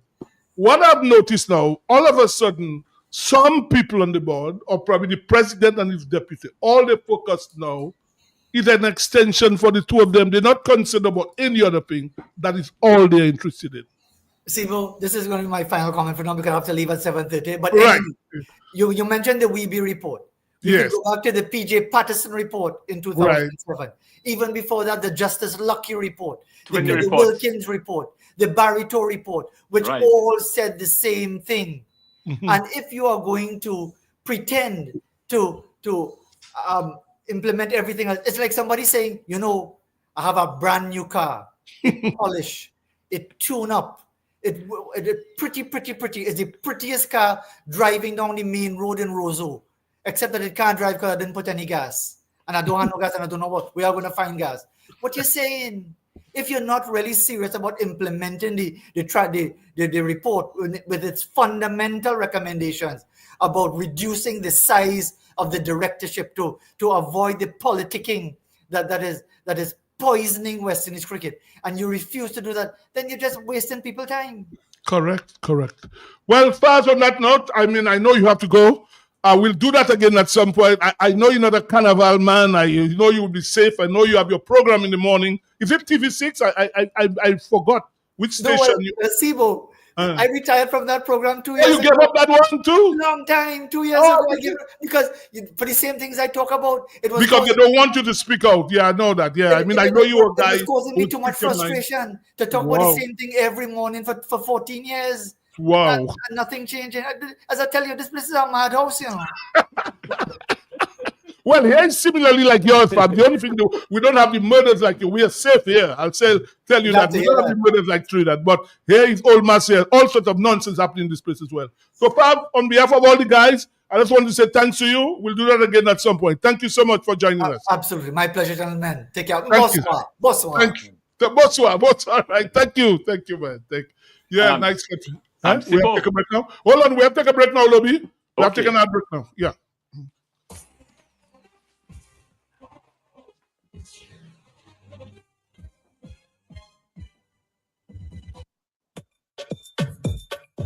The New India Insurance Company has reopened its doors in Portsmouth, offering the same great services you get in Roseau. Motor vehicle insurance, home and business owners, fire and related perils, public liability, and so much more. Come, visit us today for insurance with a personal touch on Bay Street, Portsmouth, or call us at 445-4023. We are ready to serve you. All you where in Roseau, Kimashadis, you can just walk in and order all your chicken parts, wholesale, and even enjoy retail.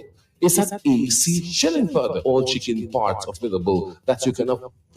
Fresh breast. And you know breast is best. Shillingford wings have muscle. After you eat it, you can fly. As for Shillingford chicken drumsticks, even swinging stars just order drumsticks from Shillingford. And for those of you who love Pull, AC Shillingford keeps your belly full. Buy your chicken wholesale at AC Shillingford. From wings to thighs to drums to breasts to backs to necks. It's available. It's always available and it's affordable. Plus, you've got pork feet, ham and turkey, bull foot, chicken nuggets, pepperoni, all those right seasonings to make your kitchen keep on ticking. Buy your wholesale chicken at AC Shillingford. When you think of chicken, think of AC Shillingford. Always fresh.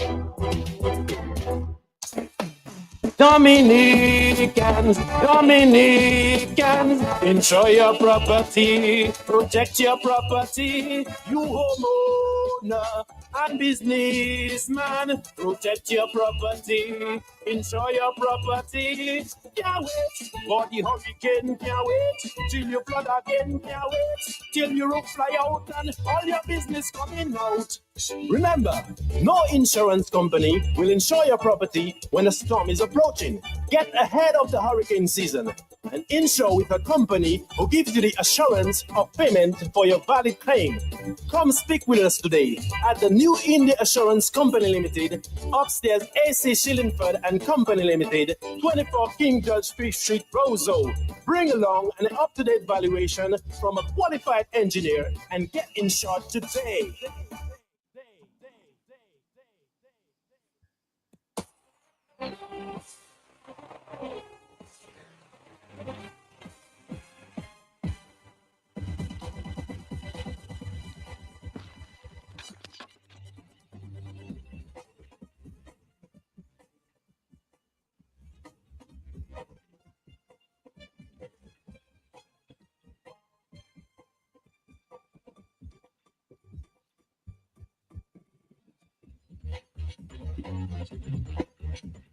Yes, we're back, guys. And Bobby, you were saying something quickly because we want to give the scores of the original matches. Go ahead. Yeah, just on the 19 cricket, Sebastian. What I find, I'm looking at the games, and I find first of all, what is lacking a lot of these young ladies, they're not mobile enough. They're not very athletic, and they lack technique. In fact, a lot of these women I see shouldn't be playing that field. I've seen many matches. In fact, I saw a match like Samoa against South Africa. They got on for 15, and the girls couldn't even hold the bat. They didn't know how to hold the bat. I'm telling you, it's awful, man. It's very good. Anyway, let us give the scores here for people who have the original commission started yesterday. The scores. Barbados playing Guyana. Barbados made 346. Matthew Ford, better known for his bowling, made 82. Jonathan Drake, 70. Lucknow took 4 for 60 for Guyana. Guyana, at the close tonight, 315 for free. Kevlin Anderson is on 87. Kimal Savory, 95 not out. Both of them are not out. The Leeward Islands, that's in Antigua, made 358 batting first. Chama Harlington made 67. Joshua Bishop took 7 for 85 for the Academy. The Academy were bowled out for 145. Tuckett made 34. Rakim Cornwall took 3 for 33. The Leewards batting second time made 134 for 4. Joel Andrew, the young bat guy, 57. Not out. He got out. He's out. Trinidad made 504 for 6 declared. Jason Mohammed, 176. Jade Gully, 121. Mansing took 2 for 16 for the combined campuses. The last score I heard was about 30 odd for 1. The win was now struggling, in danger of defeat if they don't buck up tomorrow. Jamaica, after being inserted by the Windwards, made 337. German Blackwood, who last year made less than 100 runs in 10 innings, made 109 yesterday. John Campbell returning after being suspended for 2 years, 79. For the Windwards, Tyson took 2 for 66, Cyrus 2 for 26. The Do you Windward, think Tyson was used properly in that game? well, I mean, There ball were 16 four- overs, yeah. Well, There are around 4 medium placers. three playing of for- three of them. Three there. You have Tyson, you have John, and you have Martin. Three of them. Right. Windwards were bowled out for 195. Descott made 34. Ryan John 41. Pascal Stefan 30. Blackwood bowling some medium tests took 3 for I never knew 27. this guy's a bowler. And Odin Smith 3 for 55. So these are the scores after the second day of the first round of matches in the regional for the commission. You know, Sibu, what I've noticed this year, the scores are encouraging. I Mhm. think you have 3 or 4 teams going past 350. Correct. That to me is a good sign because you remember last year the scores were atrocious. We were Bad. 100 Well, something, maybe the 200 pitches are better. something, so Yeah. that's a good sign, and it shows that more guys seem to be wanting to put themselves forward. For the West Indies. And which is good, and you need that. You need that. Because Australia is coming in June, July for free test matches, which will be played in Grenada, Barbados, and Jamaica. So still no test match. No for test match for Dominica, nothing at all. Nothing. We're not on the Australian schedule. We have a game here on the 12th, and that is in 2 weeks' time. In fact, the both teams come in on the 9th. But while we're in that, guys, there is a nonsense that is going on. I'll probably all don't know about it. One before you go there, Sibo, what you think of we getting that quality of cricket in Dominica, that game? You mean the opposing team, you mean? Yes. Well, again, what I would say is you have to put forward your case. That's how it has to be. I know when we're in the association. Cricket for a while, and you think we'd get something better. Everybody's having cricket. Everybody's having, look at St. Kitts is now having that game, West Indies women against Bangladesh women. They got T20s. What is who is representing Dominica? I'm disappointed. There's the Ministry of Sports. There's the Sports Division. There's the Cricket Association. We still haven't seen the license, guys. Anyway, we still haven't seen the we still haven't seen. And not only we come back to the cricket, but one aside, Lobby, we are in almost February. We were told by August this year we'll have a track. Anyway, that's one other time. Let's go back to the cricket. The Windward Islands team and the combined campuses, they arrive in Dominica on the 9th. That's next week, Sunday. After the Windwards play Trinidad, again in St. Vincent next week. A tournament has been scheduled for Dominica, the Windward Islands Women's Tournament, around the same time as before the game. In fact, the tournament starts on the 9th in Dominica. I mean, how stupid can people be to schedule a tournament at the same time of a 4-day tournament where you are short of ground staff? Obviously, the viewing public, you don't have a big viewing public. So you're going to have women playing in Grand Bay, women playing in Portsmouth, and then you have a 4-day match going on in the Windsor Park. What the hell is this? I mean, and what I'm saying, I had the fixture for the 4-day competition since November. The president of the association must have known when is the match in Dominica. To schedule a women's tournament at the same time, they say, ça c'est sort if you're using a patois. Ça c'est sort. That's rubbish. Poor management. Honestly. How the hell that happening? Ça c'est bagaille bêtise. Oui, ça c'est bagaille bêtise. That's Ça a c'est very sort. small population like Dominica. And how are you going to get the persons to ensure that the pitches, the fields are up to standard? This 2 games should not be taking place at the same time. One thing though, I must give credit for. I passed yesterday at the cricket field in the gardens, and it's improving very well. The grass has been cut. It's improving very well. I hope it can be dedicated to cricket full time because now we've got 5 players on the Windward Islands team. Well, obviously, four Afanaz Hodge to come in, by the way. With 3 that we have now. No, 3 played today, plus you had Hamilton as 12th man. Yeah. 3 on the field, 3 on the 11. And then you had Hamilton as 12th man. Come on, the left-hand spinner. Dominica? Yeah, come on, from Goodwill. Come on, Hamilton. He is the 12th man. So, but Afanaz and Hodge, and I hope they come in for next week. Because I don't believe they can, because what I was hearing that they will only start playing from Dominica. There's no need for that. They finished playing in Pakistan since last Sunday. So they have rested. They are rested. The match in St. Vincent against Trinidad is next week Wednesday. So they can get to St. Vincent on the weekend and get themselves ready for that match. Because the Windward are struggling. They also without Springer, who is injured. And the batting, well, from what I was seeing today, doesn't look very strong. So you need all your men back from the second round of matches. So I am hoping that both Calvin Hodge and Ali Kafanaz will play next week when the Windwards play in St. Vincent against Trinidad. But going back to this thing, this is just a big joke to have a women's tournament at the same time as the match in Dominica. It's a big joke. And see about the quality of those games. Yeah, you mean the lack of quality? You mean? It's low. The quality is very, very low. We've got the opportunity for sports tourism to light up the stadium and to get some cricket going in Dominica and to bring people into Dominica to spend money. That's an opportunity for us in Dominica. What does it take to put those lights on, man? I don't get it. No, but you know, and you ask a question, Thompson, and people just keep quiet in Dominica. Here is a situation where every other ground in Caribbean has lights. We missed up on a World Cup, and people are quiet about that. You quiet about those things. Economic activity, Sebastian, you're talking about. So Australia, imagine if we had Australia there, you'd bring in some tourists from Australia. Some artists would come. What is the problem? It's sickening. I have no issue if you put light in St. Joseph for Grand for blah blah blah and say you put lights all over places, and then in the main ground you do not have lights. I mean, it's a nonsense that. Who can justify that? What is the problem? Why don't we have lights in the Windsor Park? That sounds like do it, please. That sounds like a serious duva there, boy. Yeah, baby, we should play the song the duva there. Yeah, because really duva there. Sibo. Yeah, Lobby.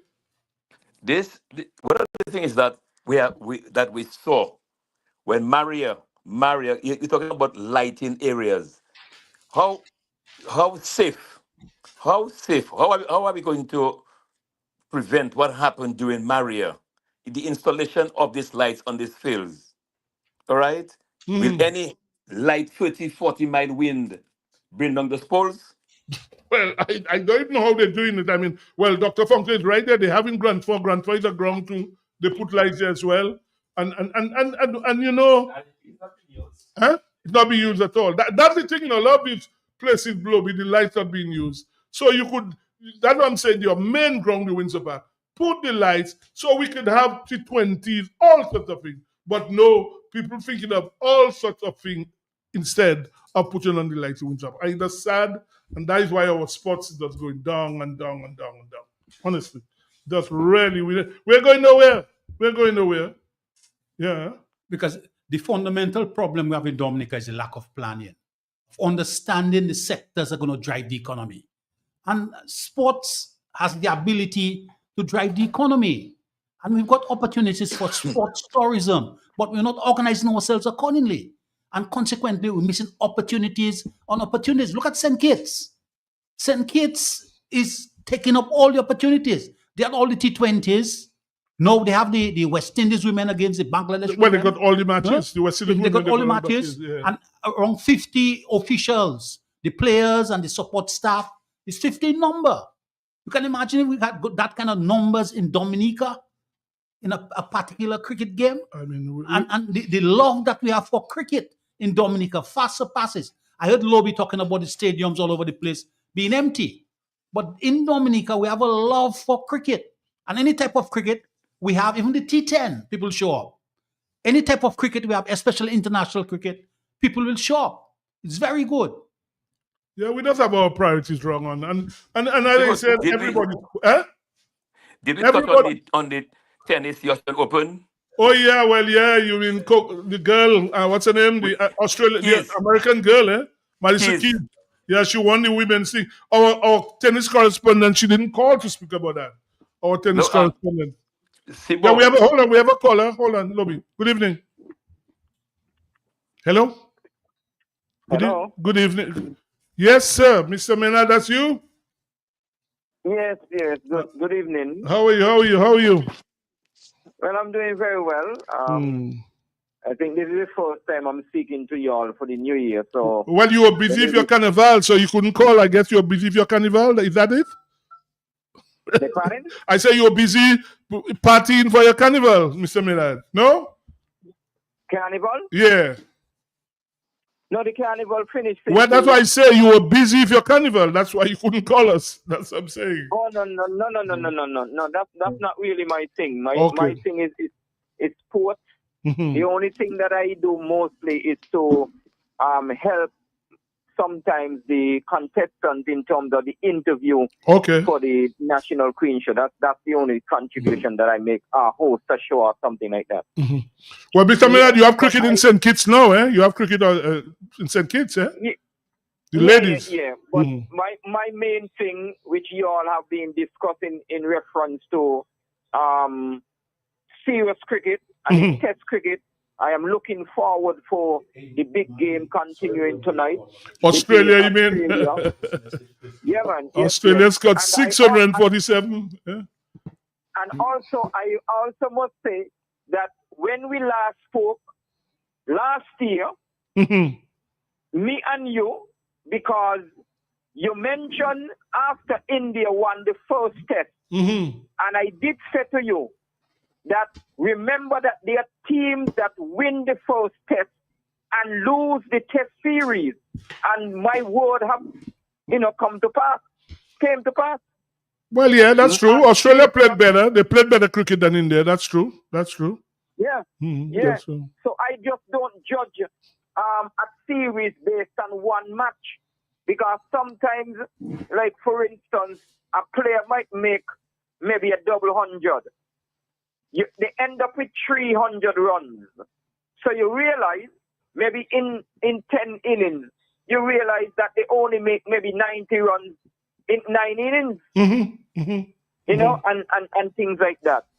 But my team, my second team, because the West Indies is my first team, even I'm not really supporting a lot of the nonsense that is really going on right now. And I also want to make it clear, because I know there are people who are with the impression that there are certain players should be in the West Indies team, in terms of people like maybe Hope and others, and so maybe because of his ability and his quality. But you're mainly supposed to be selected to play for the West Indies in terms of test cricket from the 4 division. That is why Desmond Haynes was not thinking, who had an excellent record. An experienced player was left out, but people who have not played must get in the team based on what? Well, the thing about it, Mr. Minard, this board now has said a stupid nonsense that's saying that you can now play for the West Indies without even playing in the 40 Commission. They have taken that decision that you can play without playing the 40 Commission, which is foolishness. Which is foolishness. Yes. And you're talking a lot of sense. Hmm. It does not. So people who played in the tournament and who would have perhaps done very well, but because of the poor and the whatever, would have excelled in terms of the 2020, the money cricket. Which, I mean, there are people who play in 2020 and they cannot bat. There are people who can make runs in 2020 and cannot bat. Because when you slap and the ball gone down over third man and backward point and this and whatever, if in terms of test cricket, which your guest person would be the Fasia Mohammed? Fasia. Yeah, which will make a lot of sense. There are a lot of people can make runs, but when it comes to test cricket, when you got 3 slips in a gully and a silly mid off and whatever, they could get out before they reach 10. But when it comes to 2020, because one, the best bowler only can bowl a maximum of 4 overs. We're in test cricket, sometimes the best bowler got a spell of 6, 7, 8 because they're bowling well and they could take 5 wickets, 6 wickets one time. So test cricket is totally different than 2020 cricket, one-day cricket, right? I do not understand why Hope, I guess because they might have left him out over the years and he maybe felt that he should have been maybe given a longer run, and he maybe just now into this 2020. Yes, he's doing well, but we know that he is a quality player.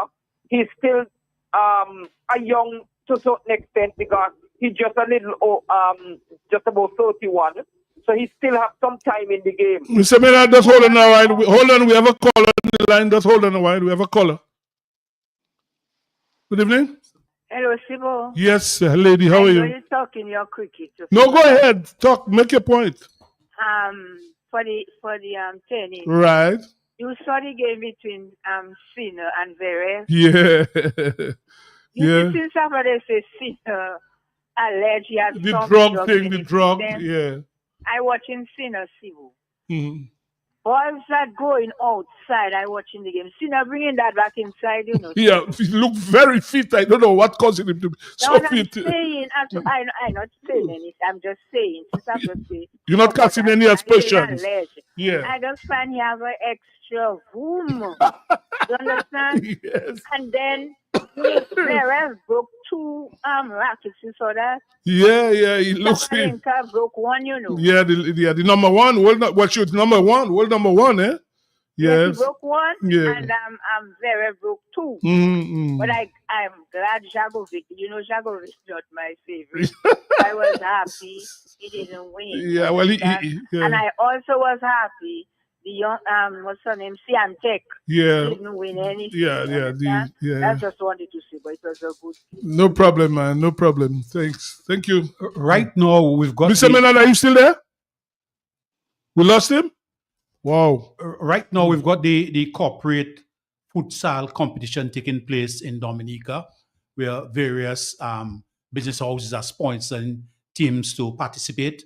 We're hoping to get one of the organizers on tonight. They had the semifinals last night, and the finals will be on Sunday. It's very competitive and very exciting. It's at the Massac Indoor Court. The other area I want to speak about here is VF Inc., Phenomenal Women Symposium. VF Inc., that's Valda Henry, had a phenomenal women's symposium, and one of the featured speakers was Fia Lafont. I found that to be very, very good.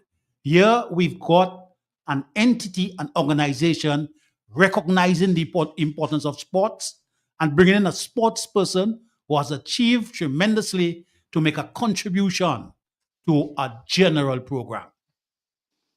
Yes, well, Mr. Maynard, we lost you. Well, is that him? Good night. Are you back? Hello? Hello? Hello? Sibo. Yes? As Elizabeth. Yes, Mr. Maynard. We're not winding down now. Go ahead, Mr. Maynard. Make your point because we coming to the end of the program. We lost you. Go ahead. We coming. Go ahead. The call drop. I was holding, but the call dropped. Okay. So Well, anyway, just make whatever you want to say because we're coming to the end of the program now because there's another program coming up. Go ahead. Okay. Well, your boy Louis didn't. He let you all down, eh? Michael. Michael Louis. It looked like he needs. They have this saying. I'm never a fan of that statement. Go back to the drawing board. Well, you really have to go back to the drawing board, Michael Louis. Yeah, I mean, I will say that Michael Clark was dropped at age 24 and came back into the Australian team and ended up to be one of the best batsmen Australia have ever seen. All right. Louis is at that same age, Okay. 24. He still has a bright future. We know that Louis would have done what that many even great players would have did not even do in their career. The Viv Richards, the Sobers, the whatever.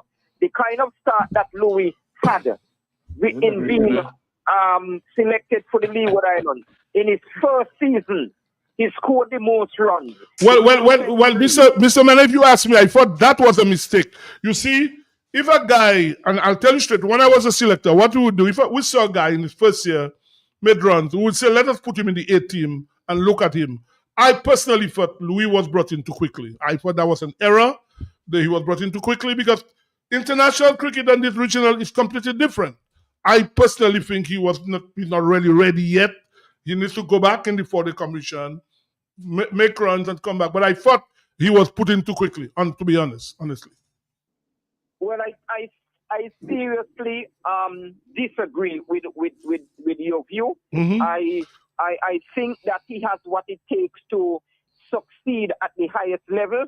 and it's only a matter of time. Well, we He will see. faced one of- We will see. He faced one of the first tests over in England under, that kind of circumstances, and he came out and did very well in his first game. He scored top score. Yes, the score was small, 127, but he scored top score. He scored a half century in England. I think he has done reasonable. Yes, he has not really put the world on fire, but I believe that given the opportunity, because there are many people who did not do nowhere close of what Louis has done and got opportunity. Look at the young guy, Andrews, what he did in the CPL, but he was in the West Indies team. Yeah. What Okay, Mr. Menard, we thank you. We'll speak to you again next week. We have to close now. Thank you. Okay. Thank you. Thank you very much, Mr. Menard. So you keep him in the next test. Louis? Louis. Well, the next test is in July. July. Well, he really has to go and make runs for Leeward Island. Okay. But on that note, we want to... Just before we go, the game 2-0, St. Joseph. Oh, wow. Okay, well, on behalf, we're going to close with Web Song. On behalf of Emmanuel LeBlanc, Ronald Lander, Dr. Fontaine, good night, everybody. We'll be back next. Hopefully, King Dice should be with us next week to release his song next Thursday. We'll leave you with that song from the web. Capon. Good night. Good night, Patty Ron. Good night, brother.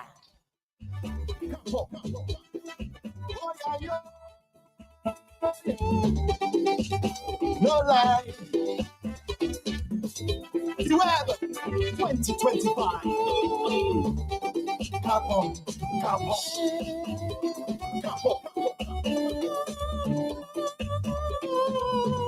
Mommy, oh, yes.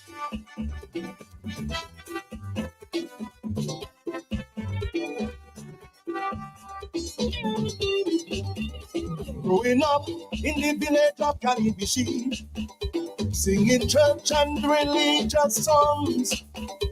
My single greatest wish was to come down to town, sing and win the Calypso crown. But fear of controversy delayed my opportunity. Until my auntie and neighbor supporters scolded me. Why if you pray a political controversy, then tell me what kind of Calypso king you going to be. Oh yeah. The parent living in luxury, but for potential poverty, you must chant the government. Employment opportunities are for foreign and not for Chinese. You must chant the government. When government pays to report revenues of sales of passport, you must chant the government.